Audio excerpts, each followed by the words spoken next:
Paul, behind us we have got something rather amazing. What is it?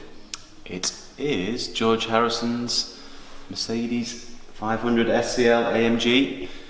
George bought it in 1984 from you, ordered it to spec. It's an AMG, so one of the first AMGs that was produced.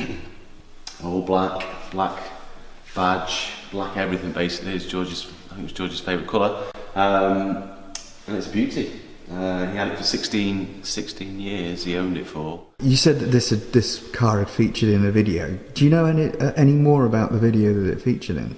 Well, the video was for the Beatles' Real Love video. It's their actual official Beatles video they did. George, Ringo, and Paul in the 90s. I think it was around 95, was it? And so if you go onto YouTube, you type in Beatles Real Love, the official video's there, and at about 37 seconds to be precise, I think you'll see Paul, George and Ringo all jumping out the car at George's house, and then it pans back to them going into the house, and you look back to George, and there's the car parked on George's driveway. So it's had all three of the Beatles in there. No John, unfortunately, but yeah, they've all been in the car at one stage, and it's been on the video, so it's got a lot of history from a Beatles perspective.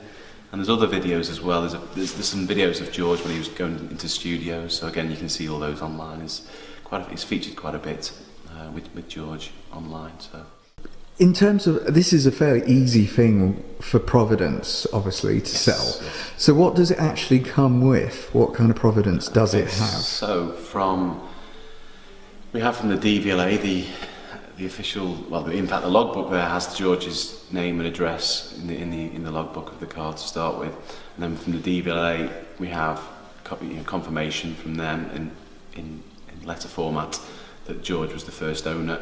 He registered it in 1984 and then sold it, again documented, in the year 2000, so clearly had it for 16 years. And obviously from the point of view of this weekend and the auction that you have, what's the hope? What do you hope to make on this? Well, we're estimating 40 to 60,000. So, which, I mean, the car itself, if it wasn't George's, it would be worth probably 20, maybe 25, because it's a clean example. So with the George factor, I think typically you'd expect it to double the value. So 40 to 60 is a fair estimate, and if it does anywhere in that region, then we'll be happy, and I think the vendor will be happy. So that's what we're aiming for. So fingers crossed. You'll have to tell me how it goes. Yes, I will. Exactly. Yeah.